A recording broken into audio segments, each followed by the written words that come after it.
Arkadaşlar günaydın, günaydın. Bugün Ekin Kollama ile tanışacağız. Ekin Kollama ile bir vlog çekeceğiz. Bugün Ekin bence şanslı. Çünkü gezeceğimiz makina burada. Elma şekeriyle gezeceğiz arkadaşlar bugün. Ya şunun duruşunun güzelliğine bak ya. Şuna bir bakın ya. Jantlar 195, 50, 16 lastikler, konfor falan. Ya muhteşem ya, muhteşem. Yani MX-5 2 gündür kullanıyoruz.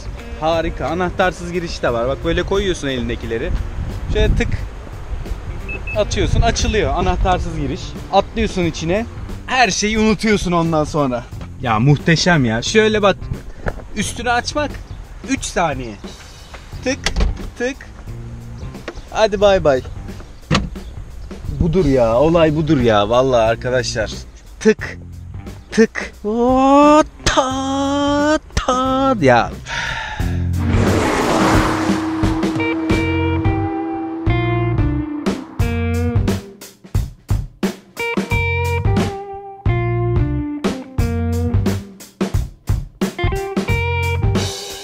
Arkadaşlar geldik. Ekin'i beklerken aracı biraz daha inceleyelim. Anahtarını merak edenler için. Zaten anahtarsız giriş ve çalıştırma var. Ekin de geliyor. Selam. Arkadaşlar merhabalar. Selamlar. Bugün Ekin'le beraber Koç Müzesi'ne gideceğiz. Ekin'le de ilk tanışışımız. Evet, daha yeni tanıştık. İlk defa tanıştık. Aynen. Böyle kendi kafamıza uygun arkadaşlarla zaman zaman böyle şeyler yapacağız. Senin arabalarla aran pek yok galiba değil mi? Yok ya, benim Doblo. Enişte Doblo'su hep. Zaten böyle bir rahatsızsın şu an. Hayır, rahatsız değil. Bir de dar.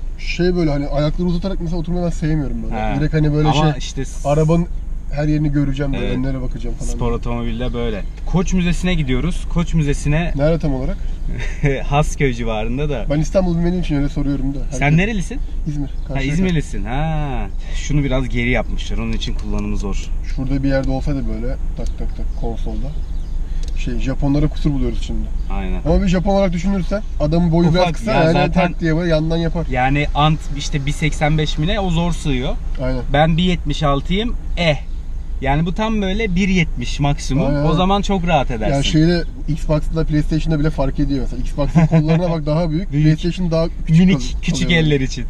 Dolma eller girmez. Aynen. Abi bak bir vites atsana. Debriyaja bastım şu an. 1'e al mesela. Bak tık kemikli. Aynen. Şu 1'e falan atış. Böyle tık çakmalık. J9 vardı ya Peugeot. Aynen. Hiç aynen. denk geldi mi ona böyle? Tabii bilmez miyim? Atarlar takır tukur diye yandan bir uzun bir kol, onun vitesi gibi. Amcamda vardı. Öyle. Muavinlik yapıyordum ben de dolmuşlarda. Öyle mi? Tabii. Hadi ya. Alanya'da. Oo sen o zaman. Hastane sanayi çıplakla. Oo iyiymiş valla. Ama ben sevmiyorum böyle spor arabaları. Niye sevmiyorum, hiç ilgimi çekmiyor. Aslında işte Ya biraz hani dondurma kullansan... çubuğundan falan çıkması lazım. Yani kullanmam için. Gallardo çıkıp... Tabii. Peki ben sorayım. Tanıtılan arabalar sizde mi kalıyor? Nasıl Geliyor yani? Öyle sorular. Yok abi. Bize geliyor ya, tanıtılan telefon sizde mi kalıyor diye. Sizde telefonlar kaldığı oluyor bildiğim kadarıyla. Nadir de olsa kalıyor, zaten onu biz veriyoruz. Yani kampanya, çekiliş bir şekilde. Yok abi, araba bizde kalmıyor.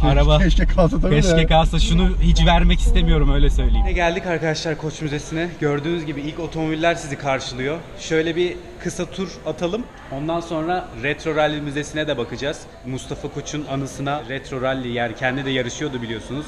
Spora da çok büyük katkıları var. Çok büyük emek ve zaman harcamış. Şimdi böyle bir kısa tur. Zaten tamamını gezmek tüm gün alır. Siz gelin gezin, biz tamamını size tabii gösteremeyeceğiz. Bak bunlar falan yani dünyada da örnekleri az olan. Mesela burada bir Git var. Burada da bir LaFerrari var. LaFerrari'nin burada olduğunu bilmiyordum bu arada. Bu LaFerrari abi elektrikli ve benzinli motoru var. Şu Hypercar diye geçiyor. Zaten baktın mı Hypercar yani. Tabii yani. Hani bir şuna bak yani. Galaxy Starliner, yani şu çizgiler, hatlar. Elvis Presley'i koy içine sırıtmaz. Aynen. Hatta kesin vardır bence Elvis Presley'in. Ha bu bildiğin tekne gibi hakikaten. Tekne gibi hakikaten yani. Bunu suya sok gidecek sanki. Öyle amfibik şeyler oluyor ya. Bak ilk Volkswagen herhalde bu 50'li yıllar. Bak 49 yılı. İlk yani. Acayip değerli bir makina. Hitler çizmiş, direkt koymuşlar. Aynen. Yani. İlk bu işte halkın otomobili olan. Eski şey. Sana neyi hatırlattı ön taraf? BMW değil mi? BMW değil mi? BMW böbreklerinin büyüğü. Aynen. Ekin sen de vallahi araba meraklısı değiliz dedin ama yok, yani hani Biliyor tabii. Mesela o yıllarda BMW'nin acaba ön tarafı böyle miydi? BMW'nin hep böbrek vardı. Var Evet mıydı vardı. Hep böbrekleri vardı. Amerika'da herhalde metal mi bol? Ve bunlar nasıl biliyor musun? Uzun yolda yatak. Büyük engebede falan altını da vurabilirsin ama uzun yolda böyle yatak yani. Tabii yol tuş falan sıfır. Burada klasik Mustang. Hayran olduğum. Bak al sana beyaz Mustang. Tam senlik. Mustang'de şey geyiği var ya, işte Mustang Amerika'nın Şahiniymiş. Evet. Oradaki Apache'ler de Mustang'e biniyor falan filan Ya diye. tabii ulaşılabilir spor otomobil olarak çıktı. Fiyat olarak ilk. çok ucuz tabii orada. Şu an. Orada ilk çıkışı öyle ama sonra efsane oldu. Yani bence şu dizayn erkek ya, yani erkek. Şey vardı bir ara meşhur. Neydi? Mustang neydi? Eleanor. Eleanor. Filmdeki. Hah, o şeyin Nicolas Cage'in filmindeki. Gone in 60 Seconds'da. Hiçbir Amerikan'a bindin mi? Böyle kullandın mı? Yok. Hayır, hiç Ayrı bir kullanmadım. keyiftir. Hastası olursun öyle söyleyeyim. Bunu görmüş müydün daha önce? Abi bunu şeyde görmüştüm. Ford'un garajında görmüştüm. Ford'un garajında. Bu STC 16 zamanın hakikaten çok önemli otomobillerinden biri. Önden motorlu, işte Pinto motor oluyor genelde. 1.6 oluyor. 2 litreler genelde olmuyor. Bu mesela bundan neymiş motoru?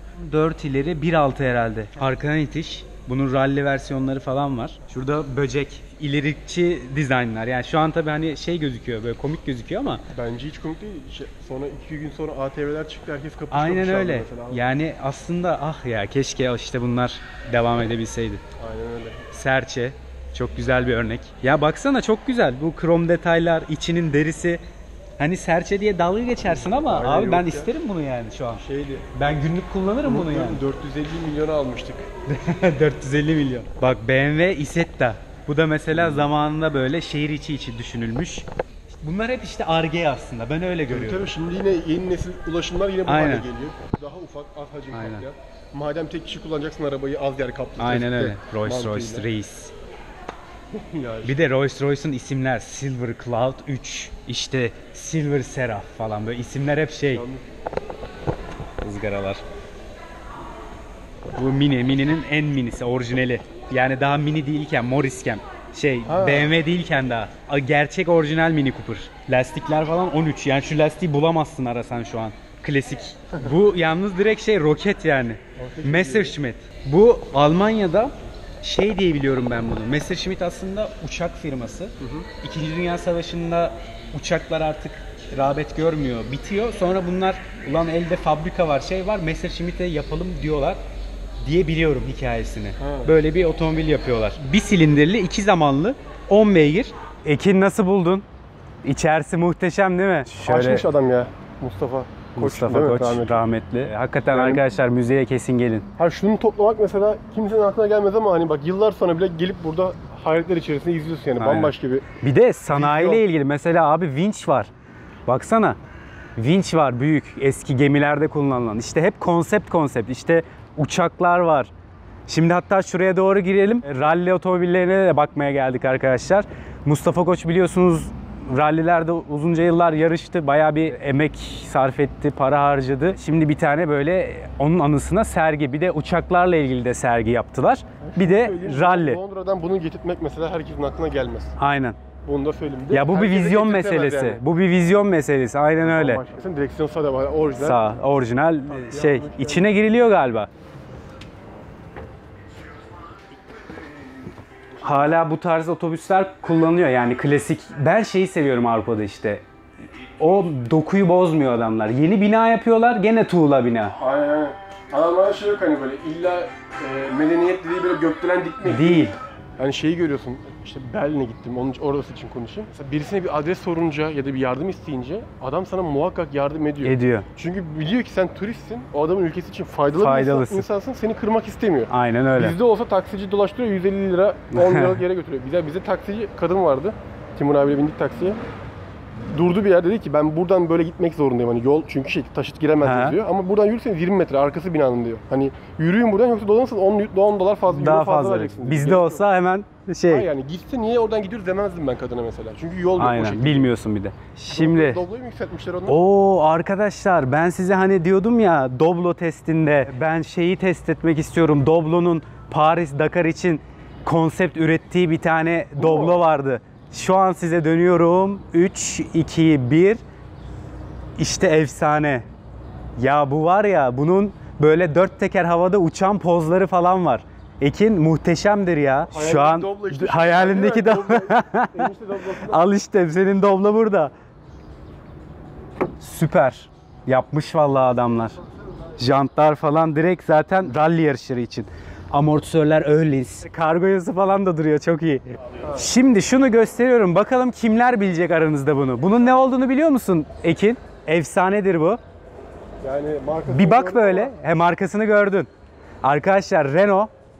Gördüğünüz araç Renault. Efsane modeli Alpine A110. Bunu her yerde göremezsiniz. Hakikaten efsane bir otomobildir. Bunun ne olduğunu biliyor musun? Yok. Bu da ya buradaki otomobillerin hepsi efsane. Hani şimdi hepsine gelip efsane diyeceğim. Hepsi efsane çünkü. Bu da Kadett. Kadett GTE. Bu da arkadan itiş. İngiltere'de falan hala bunları sıkça kullanıyorlar. İngiltere'de hatta historikte MK2'ler, Kadettler, Fiesta'lar falan çokça kullanılıyor. Bu da çok güzel örneklerden biri. Ali Bacıoğlu bu otomobilin eşiyle 3 kere Türkiye Rally şampiyonu oldu. Kovaladı.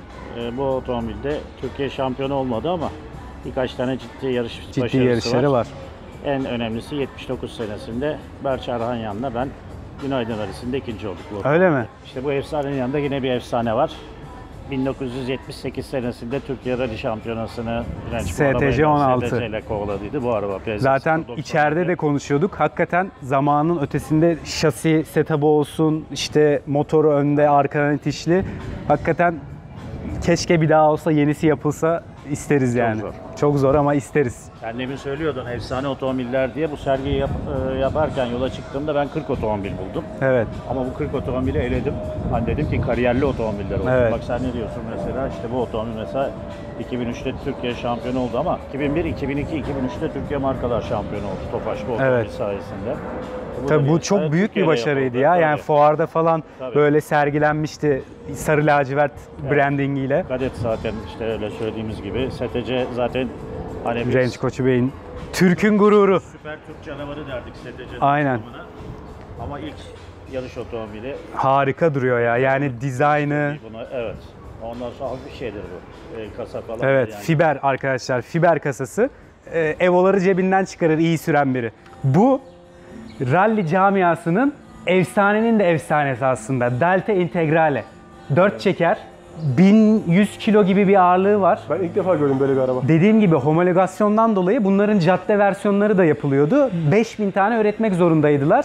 Hala böyle tek tük şu an acayip klasik durumda. Hani temizini almaya kalksan İngiltere'de falan deli paralara satıyorlar. Bu integral. Golf'e benziyor. Golf gibi şey yaptım. Can abi sen anlat. Ben senin yanında benim anlatmam şey kaçar. Estağfurullah, estağfurullah. Dediklerin doğru. Zaten hemen iki yanında İskender Atakan'ınki duruyor. İskender Aynen öyle. Atakan 3 kere bununla Türkiye Rally şampiyonu oldu yanılmıyorsam. Aşağı yukarı işte 300 beygir turbo. Hafif. Son 4 derece çekeri, hafif 4 çeker. Ondan arkası sonra kilitli. Her yeri kilitli. Her yeri kilitli. Muhteşem bir rally otomobili yani. Geçilemeyen bir rally otomobili. Geçilemeyen. 6 sene üst üste dünya şampiyonu VRC'de. Burada Sierra Cosworth, Mustafa Koç'un yarıştığı, kendi bizzat yarıştığı 4 çeker yine. Yani bunlar hala yürüyen, hala güçlü otomobiller arkadaşlar. Tertemiz kalmış. Ben buna hayran oldum ya. Murat 131, 910 kilo, arkadan itiş, 82 yılı. Farlar hep böyle kalmış. Bak o zaman da far böyle kapalı süngerle bantlar. O büyük ihtimalle taş gelip kırmasın diye herhalde. Değil mi? Tabii Olabilir. çünkü gece yarışılmıyor ya. Gece etabı olursa açarlar. Ama Türk orada yöntemi. bile öyle, aynen. Orada da öyle, evet. Fotoğraf çekerken de hani şey böyle özellikle açılmış. Aynen. Araba parlasın. Aynen öyle. O zamanlar tabii böyle yedek parça yok. Yok. Kıymetli bunlar. Aynen öyle. Büyük ihtimalle ya yok ya işte Yok, bulması nereden zor. Kim getirecek yani? Aynen. Getirmen için gidip alman lazım senin oradan ama. Çok güzel klasik yarış direksiyonu. Şu direksiyonlara bayılırım. Yani Nardi diye bir firma vardır. O Nardi firması yapar hep böyle direksiyonları. Şey böyle, şimdiki artık hani atölye salonlarında falan görebileceğiniz. Aynen, direksiyon. aynen. Eliyle böyle titre titre birisi Ha. kendi eliyle yazmış bak yazıya. Hakikaten elle yazılmış. 9. Hitit rallisi, birincisi 1981. Hasan Kalaycı. Bunlarda normalde kuru kerter diye bir şey var Ekin. Yarış otomobillerinde pistte döndüğünde G-Force'tan dolayı yağ kartere yapışıyor.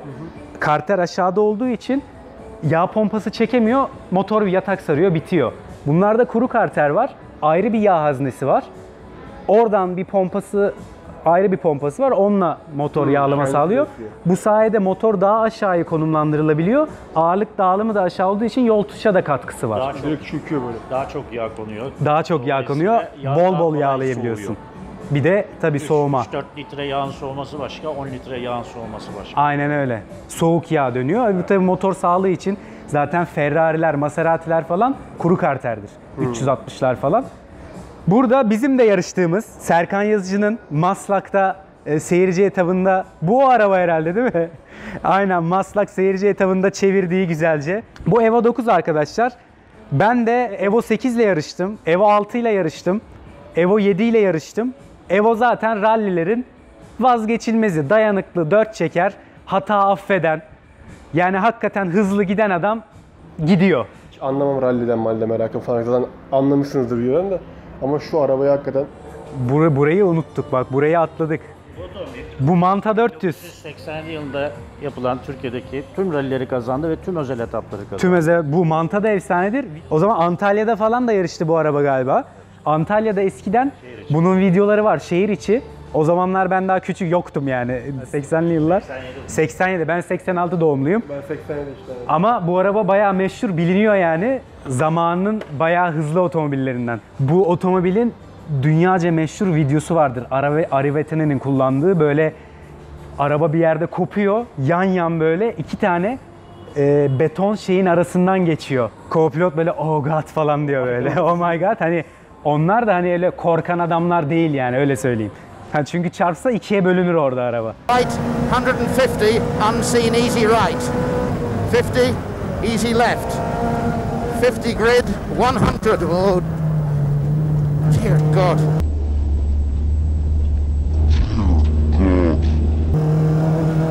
Yani, Yani- bir şey söyleyeyim, efsane olmayanı buraya almamışlar. Almamışlar. Yani- Efsane olmayan yok burada. Aynen. Aynen, hepsi seçme. Can abimiz, tanıyamadım abi seni, kusura bakma. Can Ünlü de zaten bu spora yıllarını vermiş isimlerden biri. Mutlaka gelin görün.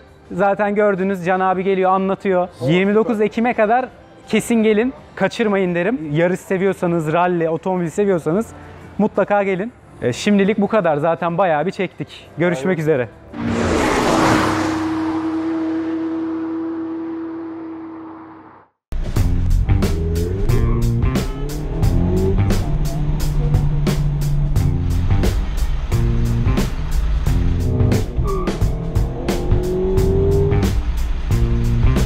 Güzel de Eskişehir de biraz bozulmuş tabii, ben gittiğini beğenmedim yani.